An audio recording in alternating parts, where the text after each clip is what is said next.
Super Saravana stores. இப்போது புதிய அறிமுகம் ஆச்சி ஹோட்டல் சாம்பார் 50 கிராம் ரூபாய் 20 மட்டுமே. சம்மர் வந்தாச்சு. What's your plan for this holiday?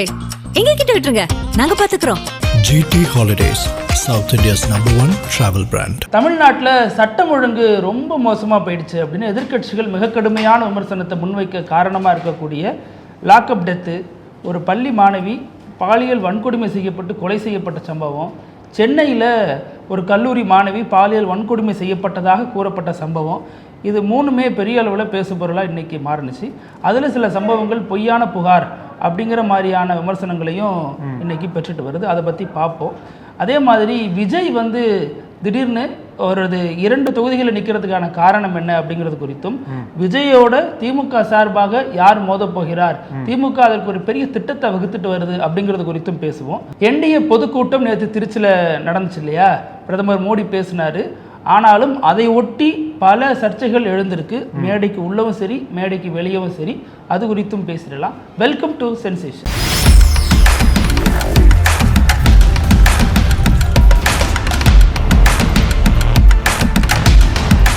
வணக்கம் பிருத்திவி. வணக்கம் அழகு. முதல்ல விஜய் பற்றி பேசிடுவோமா? விஜய் ஏற்கனவே பல தரப்பில் என்ன பேசப்பட்டது அப்படின்னா, வரக்கூடிய சட்டமன்ற தேர்தலில் பெரம்பூர் தொகுதியில் விஜய் போட்டியிடுறதுக்கான வாய்ப்புகள் அதிகமாக இருக்குது. இதை ஆதவ ஒரிஜினா பெரம்பூரில் தீர்மானமே போட்டார், விஜய் இங்கே தான் போட்டி போடணுன்ட்டு. ஏன்னா அவர் வில்லிவாக்கத்தில் போட்டி போடணும், வில்லிவாக்கத்தில் போட்டி பக்கத்து தொகுதியில் போட்டி தலைவர் பக்கத்தில் போட்டி போட்டால் பிரச்சாரம் மட்டும் ஈஸியாக இருக்குன்னு சொல்லிட்டு அந்த ஒரு பிளான் பண்ணார். இப்போ வேட்பாளர் நேர்காணல் நடத்தினார்ல, அதுலேயே விஜய் பல பேர்ட்ட சொல்லியிருக்காரு போல் இருக்கு சூசகமாக, நான் பெரம்பூருக்கு அடிக்கடி வருவேன்ற மாதிரி சொல்லியிருக்காரு போல். அதுலேயே சரி ஓகே, தலைவர் பெரம்பூர் தான் நிற்க போகிறதா கட்சி நிர்வாகிகள் உறுதிப்பட சொல்கிறாங்க. இப்போ ஒருவேளை விஜய் நம்ம எதிர்பார்க்குற மாதிரியே பெரம்பூரில் போட்டி போட்டார் அப்படின்னா, அவருக்கு அகைன்ஸ்டாக திமுக தரப்பிலிருந்து யாரை வேட்பாளராக போடணும், அதிமுக தரப்பிலிருந்து யாரை வேட்பாளராக போடணுன்றது இப்போவே பல விவாதங்கள் ஏற்படுத்தியிருக்கு. திமுகவில் என்ன சொல்கிறாங்க அப்படின்னா, அவருக்கு ஈக்குவலாக இல்லை அவருக்கே டஃப் கொடுக்குற மாதிரி ஒரு வேட்பாளரை போடணும் அப்படின்னா வட சென்னையில் பிரபலமாக இருக்கக்கூடிய சேகர் பாபு தான் அதுக்கு சரியான ஆள் அப்படின்ற மாதிரி திமுக தலைமை யோசிக்கிறது போல் இருக்கு. ஆனால் சேகர் பாபு என்னன்னா முன்னாடி இன்னொரு பிளான் வச்சிருக்காரு. இந்த வாட்டி ஏற்கனவே அவர் துறைமுகம் எம்எல்ஏவாக இருக்கார் இல்லையா, இந்த வாட்டி நான் துறைமுகத்தில் போட்டி போடல, நான் வில்லிவாக்கம் தொகுதியில் போட்டி போடலான்னு சொல்லிட்டு முன்கூட்டியே பிளான் பண்ணி வச்சுட்டாராம். அவர் ஆதவர்ஜுனா மேலே அவருக்கு என்ன காண்டு? இல்லை அது முன்னாடியே பிளான் பண்ணி வச்சுட்டார் போல, வில்லிவாக்கம் தொகுதியை டார்கெட் பண்ணி. ஆனால் இப்போ அவரை தலைமை கொஞ்சம் ரூட்டை மாற்றி, நீங்கள் வில்லிவாக்கம்ல வேண்டாம், பெரம்பூரில் நின்று விஜயை தோக்கடிங்கன்ற மாதிரி ஒரு அசைன்மெண்ட் கொடுத்துருக்காங்க போல். ஏன்னா தெரிஞ்சதான் சேகர் பாபு கட்சி வேலைகளை கிரவுண்டில் கொஞ்சம் வீரியமாக செய்வார். அவர் சேகர் பாபு இல்லை, செயல் பாபு அது மாதிரி சொல்லுவாங்களே. அதனால நிர்வாகிகளை ஒன்றிணைஞ்சு நல்ல வேலை வாங்கக்கூடிய ஒரு தலைவராக தான் சேகர் பாபு அறியப்படுறார் திமுக. அதனால நிச்சயமாக விஜய்க்கு எதிராக ஒரு நல்ல ஒரு கேண்டிடேட்டாக இருப்பாருன்னு சொல்லிட்டு திமுக தலைமை யோசிக்கிறது போல. இதுக்கு இன்னொரு விஷயமும் பின்னாடி பேசுகிறாங்க. ஏன்னா சேகர் பாபு மாதிரி ஆட்கள் விஜய்க்கு எதிராக போட்டி போட்டாங்க அப்படின்னா அங்கே விஜய்க்கு ஒரு டஃப் ஃபைட் நடக்கும். அப்போ விஜய் அந்த ஒரு தொகுதியில் மட்டும் தான் கான்சன்ட்ரேட் பண்ண முடியும். இதன் மூலமா விஜய் பரவலாக தமிழகம் முழுக்க சுற்றுப்பயணம் பண்ணுறதை தடுக்கலாம் அப்படின்ற மாதிரி திமுக யோசிக்கிறாங்க போல் இருக்கு. ஏன்னா ஒரு தொகுதியில் விஜய் நின்றுவார், அவர் ஜெயிக்கணும் அப்படின்னா அங்கே மட்டும்தான் வேலை பார்க்கணுன்ற மாதிரி, அங்கே அவரை கார்னர் பண்ணிடலான்ற மாதிரி திமுக ஒரு பிளானில் கூட சேகர் பாபு இறக்குறான்னு சொல்லப்படுது. ஒருவேளை சேகர் பாபு இல்லை ஓகே நோ சொல்லிட்டார் அப்படின்னா அவருக்கு பதிலாக யாரை நிப்பாட்டுறது அப்படின்ற ஒரு பேச்சுக்களும் திமுக தலைமைக்குள்ளே போயிட்டு இருக்கு. அதுக்கு தான் என்ன சொல்கிறாங்க அப்படின்னா, மதிமுகவிலிருந்து திமுக வந்தார் இல்லையா, இப்போ இளைஞர்கள் கூட இருக்கார் ஜோயல், அவரை பெரம்பூரில் போட்டி போட வைக்கிறதா இன்னொரு திட்டம் போயிட்டு இருக்கு போல. எது இருந்தாலும் விஜய்க்கு எதிராக திமுக யாரை நிப்பாட்டுறாங்களோ அவங்கள வெற்றி பெற வைக்கிறதுக்கு கடினமாக உழைப்பாங்கன்றது நிதர்சனமான உண்மை. இதில் நீங்கள் சொன்னீங்க, இதில் திமுகவுக்கு சேர்ந்த ஜோயல் விஜய்க்கு எதிராக போட்டிடுறாருன்னு. அதற்கெல்லாம் மேலே தேமுதிகவிலிருந்து இங்கே இப்போ செய்தி தொடர்பாளராக திமுகவில் இருக்கக்கூடிய மதிவாணன் இருக்கார் இல்லையா, அவர் பல முறை, அதாவது இந்த எலெக்ஷன் நிற்கிறப்ப தேமுதிகவில் இருக்கும் பொழுது ஜெயலலிதாவுக்கு எதிராக போட்டிட்டு இருக்காரு. ஆமாம், அது மாதிரி பல தலைவர்களுக்கு எதிராக போட்டிட்டு இருக்காரு. அதனால அவர் பேர் கூட அதில் அடிபடுதுன்னு வச்சுங்களேன். ஆனால் அதையெல்லாம் தாண்டி ஒரு தேர்தலில் பெரிய வெற்றி பெறணும் அப்படின்னா பணபலம், ஆள்பலம், இது ரெண்டும் முக்கியமானது. அதை அடுத்து செல்வாக்கு, அதிகாரம் இதெல்லாம் தேவைப்படுற விஷயமா இருக்குது. இது எல்லாமே பொருந்தி வரக்கூடிய வட சென்னையின் அசைக்க முடியாத சக்தியாக இன்றைய தேதியில் இருக்கக்கூடியவர் சேகர் பாபு. ஸோ அவர் தான் ஆட்டோமேட்டிக்காக திமுகவுடைய முதல் சாய்ஸாக இருக்குது. அவர் நின்னா நமது எதிரியை, அதாவது திமுக எதிரின்னு காயின் பண்ணலை, ஆனால் அவருக்கு எதிராக பல வேலைகள் பார்க்குறாங்கங்கிற விமர்சனத்தின் அடிப்படையில் அவர் தோற்கடிச்சாதான் திமுகவுக்கு இந்த எலெக்ஷனில் ஒரு நிம்மதியாக இருக்கும். இப்போ அவருக்கு எதிராக வேலை செய்யணும்னா சேகர் பாபு ரொம்ப ஸ்ட்ராங்கான தலைவர், அந்த ஏரியாவில் செல்வாக்குள்ளவர், அங்கே நிறைய ஆள்பலம் கொண்டவர், நிறைய நிகழ்ச்சிகள் நடத்தக்கூடிய அளவுக்கு பண பலமும் கொண்டவர், அவரால் அதை பண்ண முடியும் அப்படிங்கிற பார்வை ஒன்று இருக்குது. ஆனால் சேகர்பாபு போன்றவர்களுக்கு எப்படியாவது மறுபடியும் ஆட்சி அமைந்தால் அதில் அமைச்சர் ஆகணுங்கிறத கனவாக இருக்கும். உச்சபட்ச அமைச்சராக ஆகணும். இப்போ இந்த இந்து சமய அறநிலையத்துறைனா நாளைக்கு வேறு ஒரு துறைக்கு அமைச்சர் ஆகணும்னு நினைக்கலாம். அப்போ அவருக்கு இந்த வெற்றி வந்து எளிதாக இருக்குன்னு நினச்சாருன்னா அவர் களத்தில் இறங்குவார். ஸோ விஜயை வீழ்த்துறதுக்கு நம்மளை சூஸ் பண்ணி நாம் தோற்று போயிட்டோன்னா என்ன பண்ணுறதுங்கிற பயம் வரும் பொழுது அதை நோக்கி நகராமல் வேறு திசைக்கு போகிறதுக்கும் வாய்ப்பு இருக்குது. ஸோ அந்த அடிப்படையிலையும் சேகர்பாபு வந்து இரட்டை மனநிலையில் இருக்கார். தலைமை சொல்றதை கேட்கறதா அல்லது நமக்கு எது எளிதான வெற்றியோ அது நோக்கி போகிறதா அப்படிங்கிற மாதிரி. நீங்க சொன்ன மாதிரி அந்த மதிமுக இருந்து வந்த நபர் போட்டியிடலாம், அல்லது இன்னும் கூடுதல் செல்வாக்கு கொண்ட வேறு திரை நட்சத்திரங்களும் களத்தில் இருக்கிறதுக்கான வாய்ப்புகளும் இருக்குதுல்ல. இதுல இதையும் தாண்டி விஜய் வந்து கமல்கிட்டேருந்து ஒரு பாடத்தை கற்றுருக்கார். வேறு செலிபிரிட்டி அப்படின்னா உதயநிதி சொல்றீங்களா? உதயநிதி விசஸ் விஜய்ங்கிறது அவ்வளவு எளிதாக அமையுமான்னு தெரியல களத்துல. அது அமைந்தால் நமக்கெல்லாம் ரொம்ப பெரிய தீனியா இருக்கும், ரொம்ப பரபரப்பா இருக்கும். ஆனா அப்படி இது வரைக்கும் ஜெயலலிதா விசஸ் கலைஞருங்கிற ஒரு போட்டி நம்ம பார்க்கல இல்லையா? அது மாதிரி அதை வந்து தலைவர்கள் பெரும்பாலும் விரும்ப மாட்டாங்க. அது ரெண்டு பேரும் யாராவது ஒருத்தர் தான் ஜெயிச்சாகணும், அது யாரோ ஒருத்தருக்கு மிகப்பெரிய தோல்வி ஆகணும். அந்த அடிப்படையில் அதை தலைவர்கள் விரும்ப மாட்டாங்க. தேர்தல் நடத்துறப்ப நிறைய சிக்கல் இருக்கு. ஓட் கவுண்டிங் டேலையும் மிகப்பெரிய கலவரத்தை ஏற்படுத்தக்கூடிய வாய்ப்புகள்லாம் இருக்கும். அதனால அதை நோக்கி கட்சிகளும் தலைவர்களும் போக மாட்டாங்க அப்படிங்கிறது தான் இது வரைக்கும் வரலாறாக இருக்குது. போனாலும் அது எப்படி இருக்குங்கிறது நம்ம இந்த எலெக்ஷனில் பார்த்துலாம்னு வச்சுங்களேன். இப்போ விஜய் கமல்கிட்ட ஒரு விஷயம் கற்றுருக்காரு. என்ன அப்படின்னா, விஜய் வந்து பெரம்பூரில் மட்டும் போட்டியிடல, அவருக்கு திருச்சி கிழக்கு மேலே ஒரு கண் இருக்கு. ஸோ 2 தொகுதியில் நிற்கலான்னு ஐடியா பண்ணுறாரு. பெரம்பூர் எப்படி வந்து தலித் மக்கள் அதிகம் வாழக்கூடிய பகுதியாக இருக்கோ, பெரம்பூர் எப்படி சிறுபான்மை மக்களுக்கு அதிகம் அங்கே வசிக்கக்கூடிய இடமா இருக்கோ, அதே மாதிரி திருச்சியில் கிழக்குலையும் அந்த மக்கள் எண்ணிக்கை அதிகமாக இருக்கு. ஸோ விஜய் இந்த 2 தொகுதியை தேர்ந்தெடுத்ததுக்கு காரணம் நான் சொன்ன மாதிரி கமல் கிட்டேருந்து ஒரு கற்றுக்கிட்ட பாடம். மோடி கற்றுக்க மாட்டாரு இல்லை, ராகுல் கத்துருக்காரு. ஆனா தன்னை யாரோட பொருத்தி பார்த்துப்பாரு அவரு? சினிமாவில இருந்து வந்த நடிகரா களத்துல ஒரு அரசியல் இறங்குறப்ப கமல் தான் அவருக்கு இருக்கக்கூடிய நியரஸ்ட் எக்ஸாம்பிளா இருக்காரு. ஸோ கடந்த முறை அவர் வந்து 2 தொகுதியில போட்டிட்டு இருந்தா ஏதாச்சும் ஒண்ணுல ஜெயிச்சிருந்திருக்கலாம். கோவை தெற்குலயே ஜஸ்ட்ல தான் அவர் வந்து மிஸ் ஆனாரு. அந்த இது வந்து பாஜக அந்த சீட்டை எடுத்துட்டாங்க. ஸோ இன்னொரு இடத்துல இருந்தாலே வெற்றி பெற்றிருக்கலாம். அதனால நம்ம 2 இடத்துல நிற்கலாங்கிறது தான் விஜயோடைய ஐடியாவா இருக்கு. ஸோ அதுக்கு ஏற்ப தான் விஜயும் பண்றாரு. இப்போ இங்க சேகர்பாபு நின்றாருன்னா திருச்சி கிழக்குல நேரு யாரு நிப்பாட்டுவாருங்கிற இன்னொரு கேள்வியும் வரும். திருச்சி கிழக்குல ஆல்ரெடி வந்து இனிகோ விருதுராஜ் எம்எல்ஏ நிற்கிறாரு. அங்க என்ன காரணம் அப்படின்னா, கிறிஸ்டியன் மக்கள் அங்க வந்து அதிகமா இருக்காங்க. இப்போ கிறிஸ்தவரா இருக்கக்கூடிய இனிகோ விருதுராஜ் வந்து எம்எல்ஏ ரொம்ப செல்வாக்கா அந்த பகுதியில் இருக்காரு. இந்த முறை அவருக்கு இல்லாம அவருக்கு மேல வேற ஒருத்தர் நேரு சூஸ் பண்ணிருக்காருங்கிறதும் தகவல். ஆனா ஏன் சொல்றாங்க அப்படின்னா, அவருக்கும் கே.என். நேருவுக்கும் டேர்ம்ஸ் கொஞ்சம் சரியில்லை, கொஞ்சம் வார்த்தை மோதல்கள் அதிகமாக இருக்கிற மாதிரி சொல்கிறாங்க. அதனால கூட இனிகோ இருதயராஜுக்கு பதிலாக நேரு வந்து வேறொரு நபரை சூஸ் பண்ணி திருச்சி கிழக்கில் நிற்க வைக்கலாம். அப்போ அந்த நபர் யார்? திருச்சியில் வந்து கே.என். நேருவோட மண்ணில் விஜய்க்கு எதிராக போட்டி போடக்கூடிய அந்த நபர் யார் என்பதும் திருச்சி மக்கள்கிட்ட ஒரு பெரிய கேள்வியாக நிற்குது. இப்போ இல்லை, இப்போ அது வந்து கே.என். நேருக்கு அது பொருந்துமான்னு தெரியல. ஏன்னா துரை வைகோ போட்டியிட்ட பொழுது துரை வைகோ வெளிப்படையாக விமர்சனத்தை முன் வச்சு பெரிய ஒரு சலசலப்பு போணுச்சு நாடாளுமன்ற தேர்தலின் போது. அப்போ நேரு உடல்நிலை சரியில்லைன்னு சொல்லிட்டுலாம் மருத்துவமனையில் அட்மிட் ஆனார். அதற்கப்புறம் திமுக தலைமை கொடுத்த அழுத்தத்தின் பேரில் தான் அவங்களுக்காக களமிறங்கினாங்க. அதுக்கப்புறம் மிகப்பெரிய வெற்றியை பெற்ற ஒரு கூட்டணியாகவும் அது அமைஞ்சிச்சு. ஸோ அந்த ஆங்கிள் இருந்து பார்த்தோம்னா நேருவுக்குடைய தனிப்பட்ட விருப்பை தாண்டி தலைமை வந்து இந்த முறை எல்லாரும் ஜெயிக்கணுங்கிறதுல உறுதியாக இருக்கு.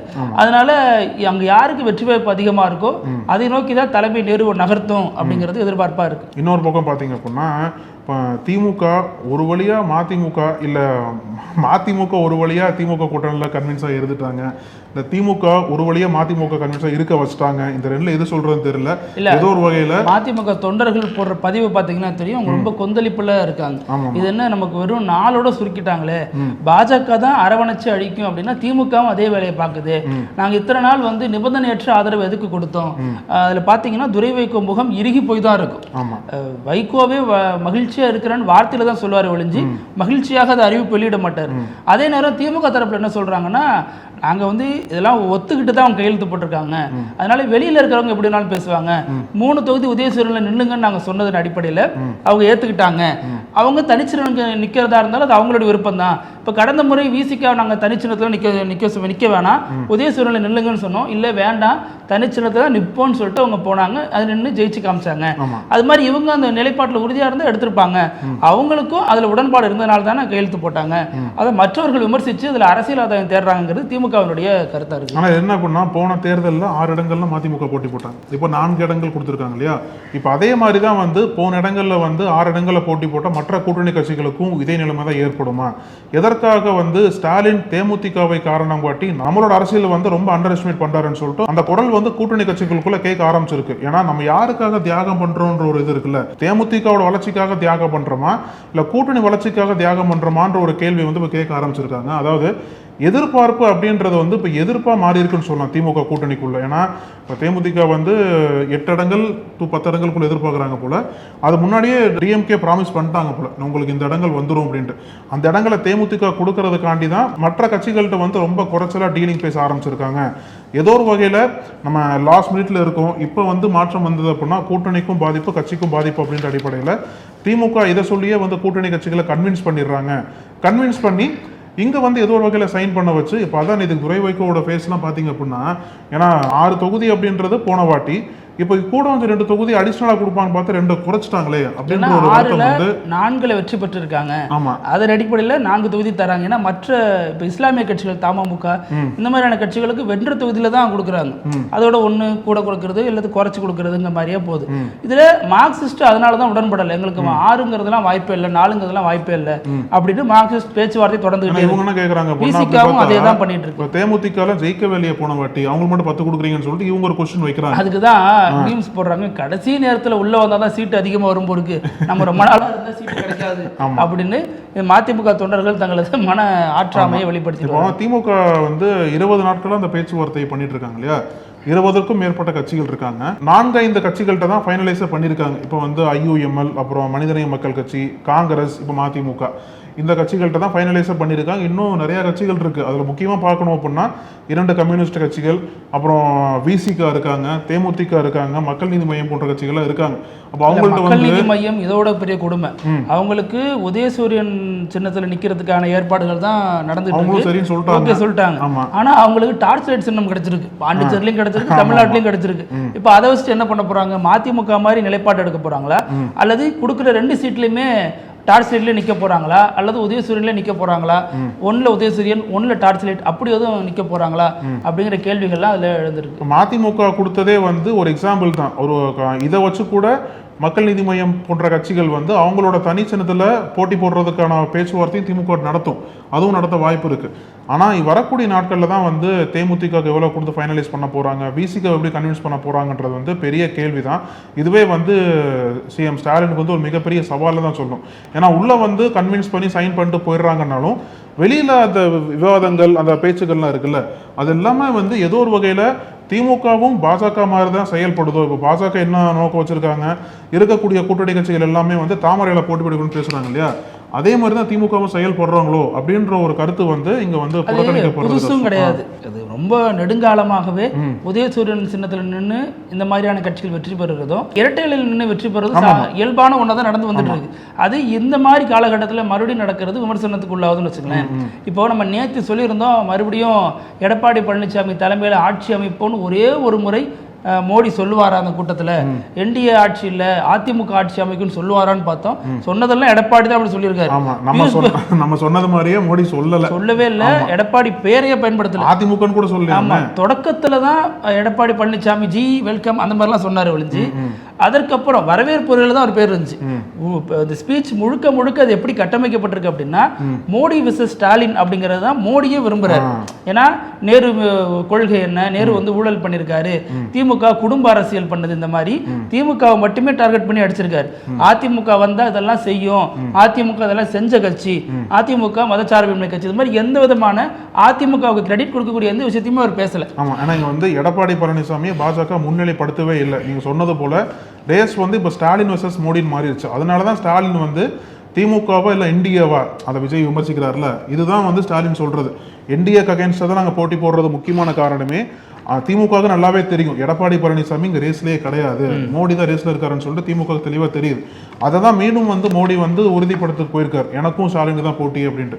அதாவது மோடியா லேடியா இருந்த போட்டி வந்து இப்போ மோடி வந்து இங்கே சொல்றாரு நானா ஸ்டாலினா, அந்த மாதிரி ஒரு போட்டி வந்து தமிழ்நாட்டில் மாறிடுச்சு. அதில் நம்ம நேத்தியே சொன்ன மாதிரி அங்கே இருக்கிற 6 நுழைவு வாயிலையும் ஒரு இடத்துல கூட எடப்பாடி பழனிசாமி படம் வைக்கணும்னு எப்படி தோணாம நிறைய பேர் என்ன சொல்றாங்க அப்படின்னா வேணும்னே தான் பாஜக ஒரு படத்தை வைக்கலன்ற மாதிரியும் ஒரு குற்றச்சாட்டு வைக்கிறாங்க. அது கண்டிப்பா வேணும்னே தான் வைக்காம இருந்திருக்க முடியும். ஏன்னா தெரியாம வச்சிருந்தீங்க அப்படின்னா ஒரு இடத்துல நீங்க மறந்துருக்கலாம், மற்ற பிளெக்ஸ்ல இருந்திருக்கும். ஏன்னா நீங்க கரெக்டா செக் பண்ணுவாங்க இல்லையா எல்லா தலைவர்கள் படம் இருக்காங்கிறப்ப. இவர் தானே பிரதானம், நடுநாயகமா இருக்க வேண்டியது எடப்பாடி பழனிசாமி தானே. அவர் படத்தையே புறக்கணிச்சுட்டு அப்புறம் என்னத்தை என்டிஏ கூட்டணி முதலமைச்சர் வேட்பாளர் படமே இருக்காதான், ஆனா அவரை பத்தி பேசுறோம், அவருக்கு வாக்கு சேகரிக்கோங்கிறது எந்த வகையில ஏத்துக்கிறது? அந்த கூட்டணிக்கான முகமா எடப்பாடி பழனிசாமி பாஜக ப்ரொஜெக்ட் பண்ணல. இதற்கு எவ்வளவு பெரிய ஒரு எதிர்வினைய அதிமுக கூடாரத்திலிருந்து வந்திருக்கணும். ஆனா இது வரைக்கும் எடப்பாடி பேச வேணாம், அவர் ஒரு டால் லீடர் அப்படின்னு அதிமுகவில் நம்பப்படுறாரு, அவரு அப்படிதான் நினைக்கிறாரு, எதிர்கட்சி தலைவராக இருக்கிறாரு, அவர் தகுதிக்கு அதை பேச வேணாம்னு வச்சுங்களேன். ஆனா அவருக்கு அடுத்து உள்ள 2ஆம் கட்ட தலைவர்கள் 3ஆம் கட்ட தலைவர்கள் அதை பத்தி பேசிருக்கணுமா இல்லையா? எப்படி எங்க தலைவர் படத்தை நீங்க வந்து புறக்கணிச்சீங்க, இது வந்து தவறான செய்கைன்னு அதிமுக வந்து பாஜகவை கடுமையா கண்டிச்சுக்கணும்ல. அது எப்படி அதிமுக மிஸ் பண்ணாங்கன்னு தெரியல. அதாவது பெரியார் படம் போடலனாலும் விட்டுறாங்க, கொள்கை தலைவர்களான பெரியார் அண்ணா இவங்க எல்லாரையும் வந்து ஒரு பிபிடி ஷோல போட்டு விமர்சிச்சாலும் இந்து முன்னணி போன்ற அமைப்புகளை ஒன்றும் பேச மாட்டேங்கிறாங்க. எடப்பாடி பழனிசாமி படம் போடலனாலே ஒன்றும் பேச மாட்டேங்கிறாங்க. அப்போ எப்படி இதை புரிஞ்சுக்கிறதுங்கிறது ஒரு கேள்வியா இருக்கு. ஆமா, அப்போ வந்து என்ன வரும் அப்படின்னா ரெட்டலை அந்த ஒரு சின்னத்தை எடுத்துட்டு பாஜக வந்து தாமரை சின்னத்தை பிரதானப்படுத்திடுவாங்கன்னு நினைக்கிறேன்.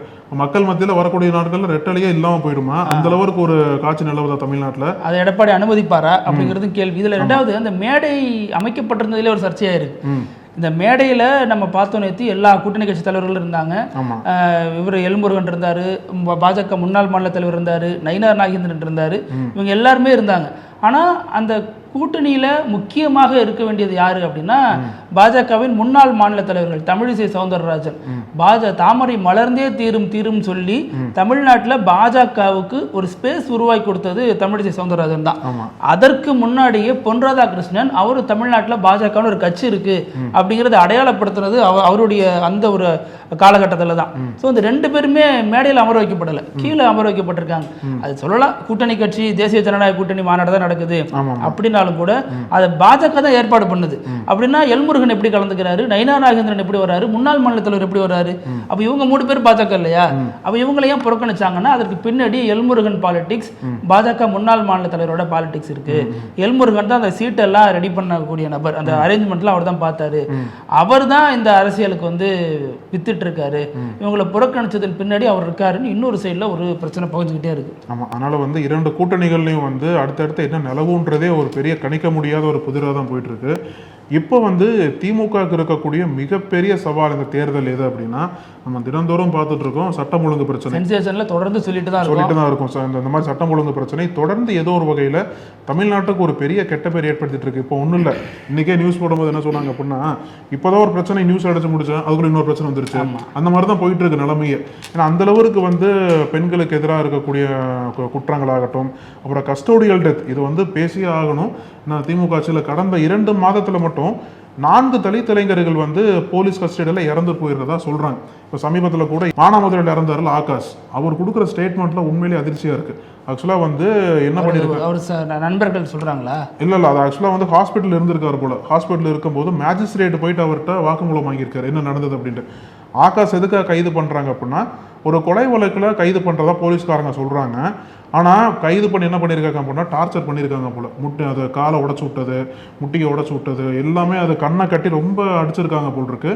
அவர் அந்த கால் உடஞ்சதுக்கப்புறம் ஹாஸ்பிட்டலில் வந்து அட்மிட் பண்ணியிருக்காங்க. அந்த ஹாஸ்பிட்டல் அட்மிட் பண்ண டைமில் தான் மேஜிஸ்ட்ரேட் போயிட்டு வாக்குமூலம் வாங்கியிருக்கார். அந்த வாக்குமூலத்தில் எல்லாமே சொல்கிறார். போலீஸ்காரங்க என்னென்ன பண்ணாங்க, என் மேலே தூக்கி செங்கல்லாம் வச்சு கொடுமை பண்ணாங்க, பெரிய சாக்கெல்லாம் வச்சு என் மேலே போட்டு கண்ணை கட்டி ரொம்ப கொடூரமாக அடித்தாங்க. அதுக்கப்புறம் இது எப்போ அப்படின்னா இறக்குறதுக்கு ஒரு நாள் முன்னாடி மார்ச் 7ஆம் தேதி நினைக்கிறேன். மார்ச் 8 அவர் இறந்து போயிடுறார். மார்ச் 7ஆம் தேதி வாக்குமூலமாக கொடுக்குறாரு மேஜிஸ்ட்ரேட்டை. ஆனால் போலீஸ் என்ன சொல்கிறாங்க அப்படின்னா நாங்கள் வந்து இவரை பிடிக்க போனோம் அந்த கேஸில், இவர் எங்கள்கிட்ட தப்பிச்சு ஓட பார்த்தாரு, ஓடிட்டு இருக்கும்போது பாலத்திலிருந்து கீழே விழுந்துட்டாரு, அதனால தான் கால் உடஞ்சு போகுதுன்னு சொல்லிட்டு போலீஸ்காரங்க ஒரு கதையை சொல்கிறாங்க. பாலத்திலிருந்து கீழே விழுந்து கால் உடையிறதெல்லாம் நம்மள மாதிரி சாதாரண ஆட்கள் தான். ஆமாம். இப்போ லாக்அப் டெத்தில் மாட்டி சரி சென்ற எத்தனை போலீஸ் இந்த மாதிரி இது பண்ணியிருக்காங்க சொல்லுங்கள். இப்போ அஜித் வழக்கிலேயே அதுவும் லாக்அப் டெத் தானே, அதில் மாட்டி எத்தனை போலீஸார் அலையிறாங்க. ஜெயராஜ் பென்னிக்ஸ் வழக்கில் எத்தனை போலீஸார் இன்னமும் கோர்ட்டு வழக்கு அலைஞ்சிட்டு இருக்காங்க. அவங்க யாராவது ஒருவர் என்கவுண்டரில் சுட்டுக்கொண்டோ அல்லது கை கால் உடைப்பட்ட நிலையிலோ நம்ம பார்த்துருக்கோமா? அவங்களுக்குலாம் பாத்ரூம் எடுக்கவே எடுக்காதா? நம்மள மாதிரி சாதாரண நபர்களுக்கு தான் பாத்ரூம். இந்த மாதிரி கேள்விகள் தான் சாமானிய மக்கள் கேட்குறாங்க. ஏன்னா தொடர்ந்து இந்த மாதிரி கஸ்டோடியல் டீட்டெயில்ஸ்லாம் பார்க்கும்போது சட்டம் ஒழுங்கோட நிலைமை ரொம்ப சீர்கெட்டு போச்சோ அப்படின்ற கேள்வி தான் கேட்க முடியுது.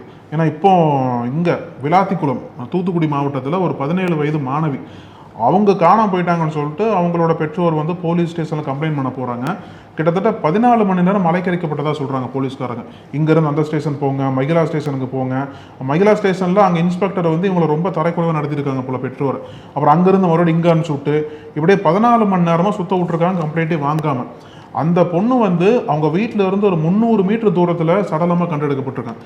இப்போது 300 மீட்டர் தூரத்தில் சடலமாக கண்டெடுக்கப்பட்டிருக்காங்க அப்படின்னா குற்றம் எங்கேயோ அங்கே தான் நடந்திருக்கும். இப்போ 14 மணி நேரமாக அலக்கழிச்ச போலீஸ்காரங்க காணாமல் போன உடனே வந்து இவங்க சொல்கிறாங்க இல்லையா, சொன்னோடனே கம்ப்ளைண்ட் எடுத்துட்டாங்க அப்படின்னா அந்த பொண்ணை கண்டுபிடிச்சிருக்க முடியும். எதற்காக 14 மணி நேரம் இவங்களை அலக்கழிச்சாங்க அப்படின்ற ஒரு கேள்வி, அப்படின்ற ஒரு எதிர்ப்பு வந்து போலீஸ்காரங்களுக்கு மேலே அதிகமாக எழுந்திருக்கு. போராட்டம்லாம் பண்ணதுக்கப்புறம் அந்த ஒரு குறிப்பிட்ட இன்ஸ்பெக்டரை மட்டும் மாற்றிருக்கிறதா சொல்கிறாங்க. ஆனால் என்னதான் மாற்றினாலும் இந்த ஒரு டிலேக்கான சஸ்பெண்ட் பண்ணிக்கிறதா சொல்கிறாங்க. ஆனால் என்னதான் சஸ்பெண்ட் பண்ணாலும் எதற்காக போலீஸ்காரங்க வேணும்னே வந்து அலக்கழிச்சாங்க, எதற்காக கம்ப்ளைண்ட் எடுக்காமல் விட்டாங்க அப்படின்ற கேள்விக்கு வந்து முதல்வர் வந்து பதில் சொல்லணும் அப்படின்ற கோரிக்கை வந்து வலுவாக எழுதிருக்குன்னு தான் சொல்லணும். இதில் அழகு ஒரு புள்ளி பார்க்கணும். இதை நம்ம தொடர்ந்து பேசும்பொழுது திமுகவினர் என்ன சொல்கிறாங்க அப்படின்னா, இதெல்லாம் அங்கொன்னும் இங்கொன்னுமா நடக்கிறது, ஒவ்வொரு வீட்டுக்கும் ஒரு போலீஸார் வந்து பாதுகாப்பாக போட முடியுமா? இதையெல்லாம் வந்து யார் ஆட்சிக்கு வந்தாலும் எப்படி சரி பண்ண முடியும்? மக்களா விழிப்புணர்வு அடையணுங்கிற மாதிரி விஷயத்தை பேசிட்டு போறாங்க. ஓகே, நான் அதில் கூட உடன்படல. மக்களா விழிப்புணர்வு எப்படி அடையணும், போலீஸ்காரங்க கம்ப்ளைண்ட் எடுக்க மாட்டாங்க. ஆமா, நம்ம அதை கூட நம்ம தாண்டி வந்துடலாம். இப்போ எனக்கு என்ன கேள்வி வருது அப்படின்னா, இப்போ நடந்த எல்லா விஷயங்களையும் நீங்கள் எடுத்து பாருங்களேன். இப்போ அந்த மாணவி வந்து அந்த சிறுமி எதுக்காக பாலியல் வல்லுறவு உள்ளாக்கப்பட்டு இறந்த பொழுது பெற்றோர்கள் போன போது அந்த பெண் போலீஸார், பெண் இன்ஸ்பெக்டர் ஏன் அவங்கள புறக்கணிச்சாங்க, ஏன் அவமரியாதையாக நடத்துறாங்க? ஏன்னா இப்போ முதல்வர் என்ன சொல்றாரு, அலட்டெல்லாம் நடந்துக்காதீங்க அரசு அதிகாரிகள், மக்கள்கிட்ட மென்மையாக நடந்துங்க அப்படின்னு முதல்வர் சொல்றாரு. அப்படின்னா இந்த அதிகாரிகள் தொடர்ந்து இப்படி பண்றாங்க இல்லையா? இது மட்டும் இல்லை, திருப்பரங்குன்றத்தில் இவ்வளோ பெரிய பிரச்சனைக்கு காரணமானவரே அங்கே உள்ள இன்ஸ்பெக்டர் மதுரை வீரன்கிறாங்க. அப்போ அந்த மதுரை மீது இவங்க எடுத்த நடவடிக்கைகள் என்ன?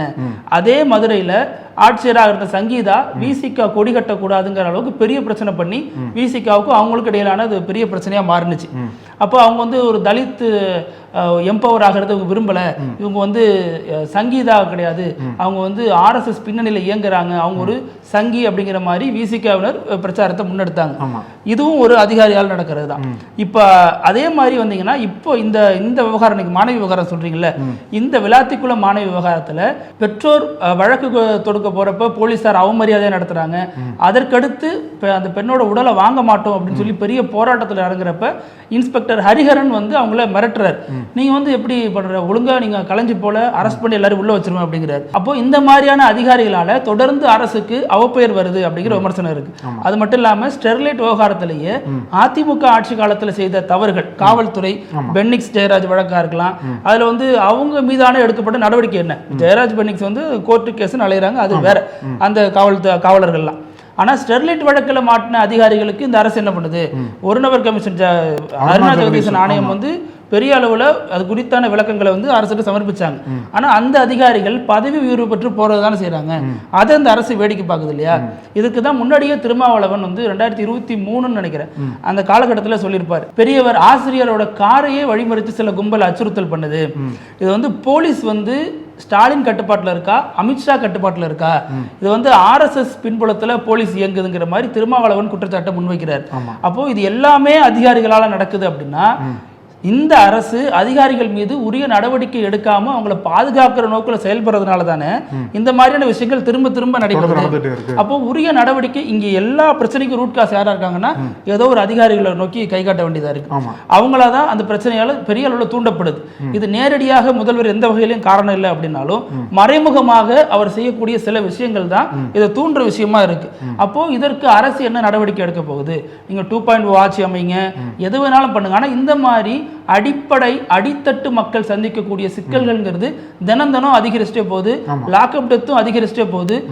திருப்புவனம் அஜித் இறந்த பொழுது என்ன சொன்னார்? முதல்வர் கொலை செய்யப்பட்ட பொழுது முதல்வர் சொன்னார் இனி ஒரு லாக்அப் டெத் நடக்காதுன்னு தான் அவங்க வீட்டில் பேசினார். ஆனா அடுத்த சில மாதங்களே இந்த மாதிரி நடக்குதுங்கிறப்ப அப்ப அரசு எங்க சறுக்குது அப்படிங்கிறத இந்த முதல்வர் கண்டிப்பாக கவனத்தில் எடுத்துக்கொள்ளணும் அப்படிங்கறத நம்மளுடைய எதிர்பார்ப்பு. இன்னைக்கு கூட சென்னையில கோட்டூர்புரத்துல கூட ஒரு மாணவி வந்து கார்ல வந்து ஒரு கும்பல் வந்து மாணவியை கடத்திட்டு போயிருக்காங்க. கடத்தினதுக்கு அப்புறமும் கொஞ்ச நேரத்துல விடுவிச்சுட்டு தான் அந்த மாணவி போயிட்டு கம்ப்ளைண்ட் ஃபைல் பண்றாங்க. ஆனா அந்த கடத்தின அதுல அழகு அந்த பொண்ணு என்ன சொல்றாங்கன்னா பிப்ரவரி 14 சென்னைக்கு வந்திருக்காங்க. அடையார் ஹாஸ்டல்ல திருச்சியை சேர்ந்த பொண்ணு இங்க ப்ராஜெக்ட் வந்திருக்காங்க. அடையார் ஹாஸ்டல்ல ப்ராஜெக்ட் பண்ணிருக்காங்க. மார்ச் 9ஆம் தேதி மயக்கப்பொடி வீசி சிலர் வந்து கார்ல கடத்திட்டு போய் பாலியல் வல்லுறவுக்கு உட்படுத்திட்டாங்க அப்படின்னு மருத்துவமனையில் அட்மிட் ஆயிட்டு அடுத்து போலீஸ் ஸ்டேஷன்ல கம்ப்ளைண்ட் பண்றாங்க. அபிராமிபுரம் போலீஸ் ஸ்டேஷன்ல கம்ப்ளைண்ட் பண்றாங்க. அதை அடுத்து அவங்க எங்கே கடத்தப்பட்டாங்க, எங்கே அவங்கள மறுபடியும் கொண்டாந்து விட்டாங்க, அடையாறில் விட்டதா அந்த பொண்ணு சொல்கிறாங்க. ஸோ இந்த 2 இடங்களுக்கான சிசிடிவியும் போலீஸார் எடுத்து ஆய்வு பண்ணி பார்த்துருக்காங்க. அதில் இந்த பெண் சொன்ன அந்த காட்சிகள் அந்த ஃபுட்டேஜ் எதுவுமே இல்லை.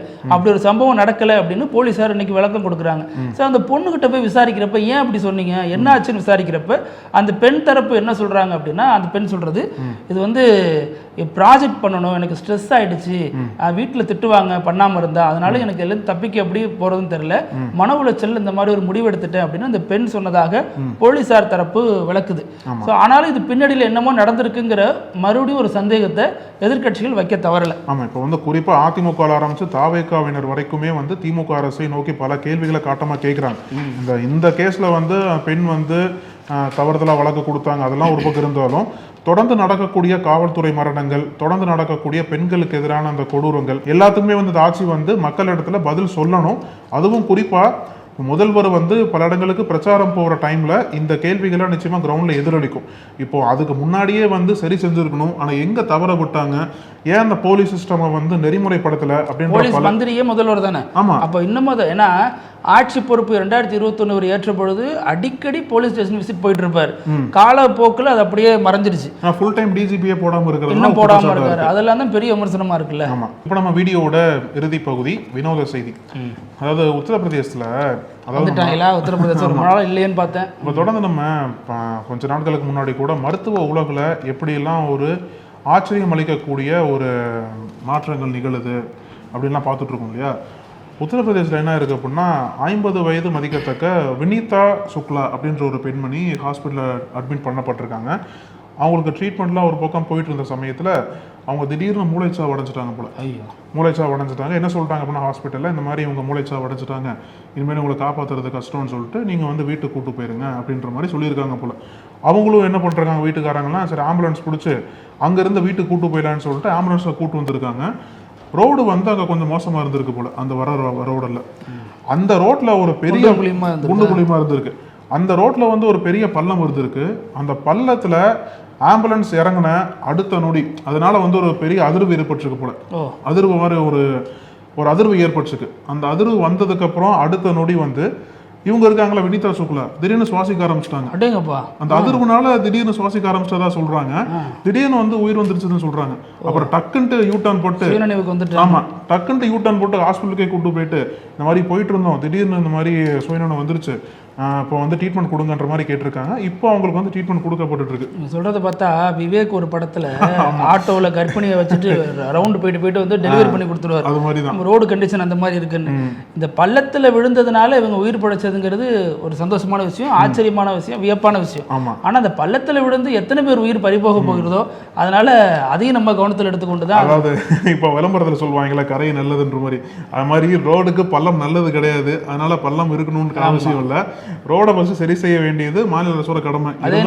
ஒரு எக்ஸெப்ஷனலா இருந்திருக்காங்க. அவ்வளவுதான். பேசலாம் அழகு. நாளைக்கும் பல செய்திகளோட சந்திப்போம். நன்றி. தொடர்ந்து பேசலாம். நன்றி.